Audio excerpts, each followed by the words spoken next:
real cases before a real judge. Plaintiffs Brittany and Jeffrey Groves say Jeffrey married the defendant's mom when the defendant was 13 years old, and then they had Brittany. Jeffrey admits that the defendant was a great big sister and helped raise Brittany while their mom was in jail. But they're suing because the defendant had Brittany cash a fraudulent check. Defendant Tricia Clark says she was like a second mom to Brittany and took care of her like she was one of her own children. Tricia insists she had no idea that the check she had Brittany cash was fraudulent and says she only found out once Jeffrey sent the police to her house. Start with you all. They're sisters. I was married to their mother for about 7 years. When I met Trish, she was probably 13, 14 years old.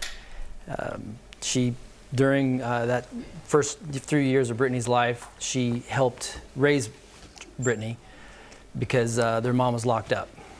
And during that time, you know, Tricia, she was a good big sister. She did a lot of things for her. She probably took 400, 500 pictures a year of her because she did a lot, you know, she did big sister stuff, you know. At what age was she taking that amount of pictures? Tricia was probably, I don't know, 15. And how old? And she was maybe 1, 2, 3. All up through what age? Yeah, maybe 3, yeah. Okay.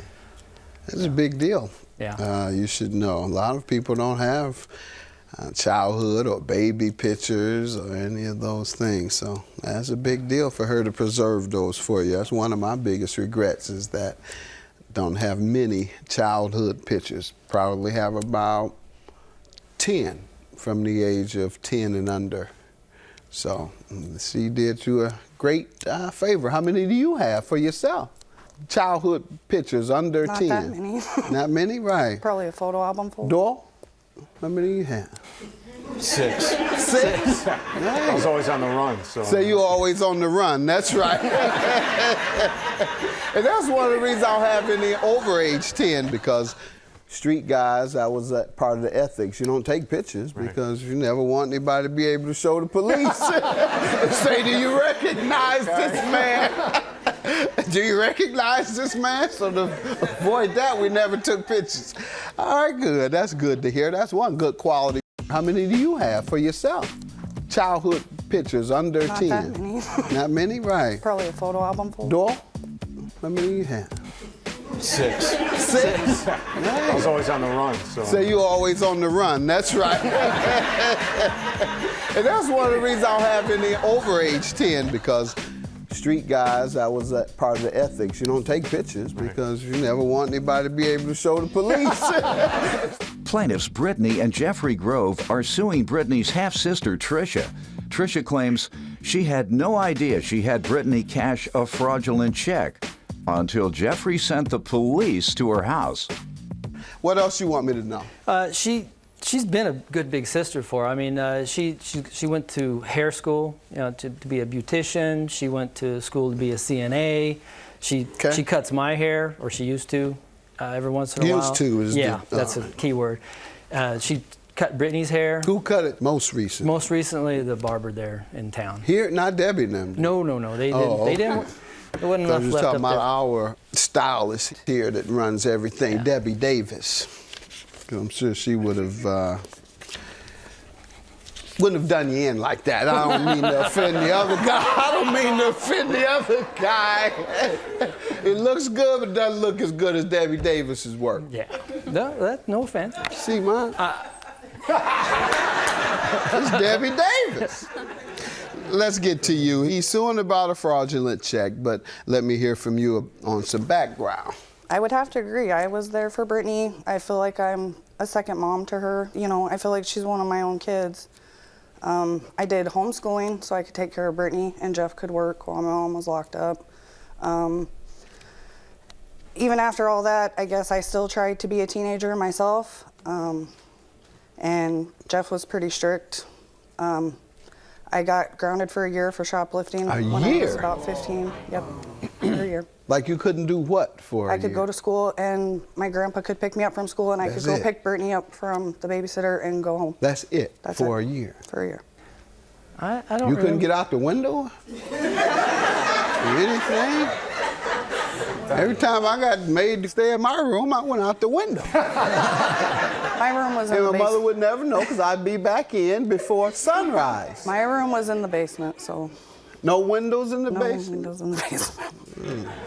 All right, let's hear about the fraudulent check you're suing her for. Okay, my sister came to me, it was a Sunday night, she texted me and she asked for a favor. And, you know, she's my sister, I trust her, I call her Sissy, I don't call her Trisha. So Monday we went to the bank and she signed the check over to me and I had it, so they put it on hold because they wouldn't just give me the money there because it was... It wasn't in your account. Yes. So 2 days later, the money was released. And so I took out $2,850 because she gave me $100 of it for just doing that for her. I gave her the money, and that day we went and she bought a car for $900 off Craigslist. And I went with her to get it, and she got the title and everything.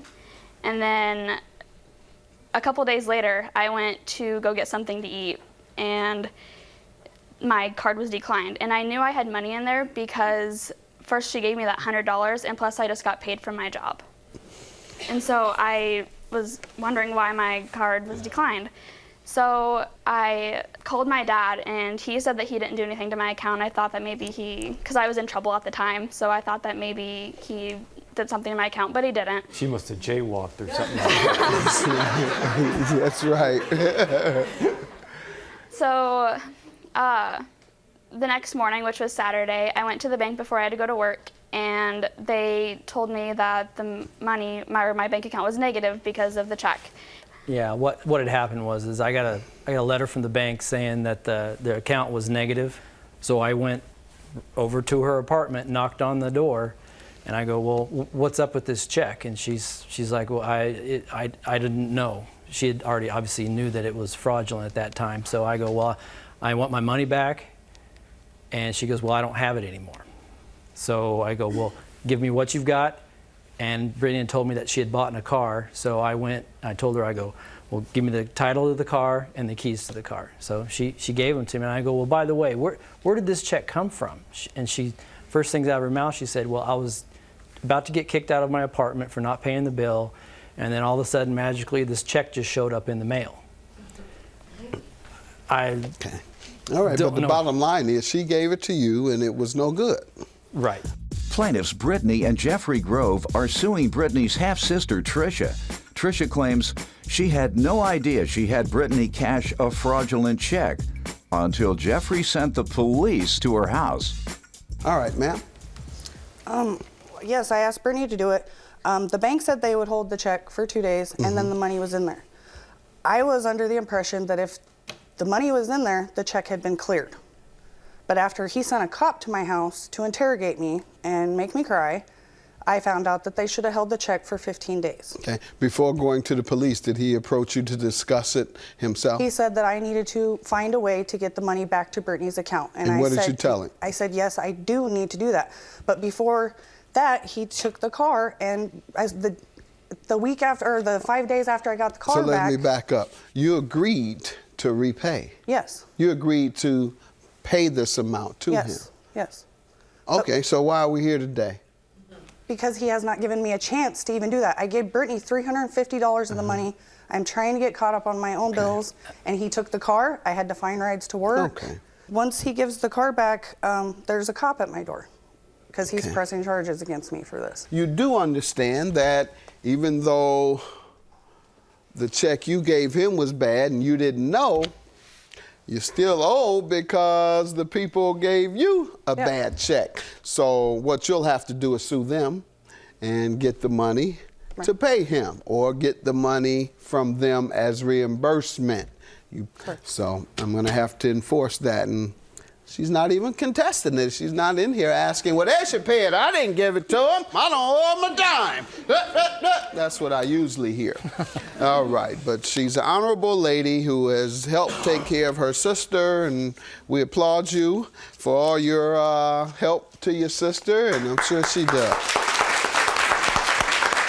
All right. $2,500 is your judgment. Have a good day. I love her. She's my sister. She's been there for me. I trust her. I love her. I don't know what else to say. I love you. I never meant to do this to you. I'm You're glad okay. it's over. You're okay.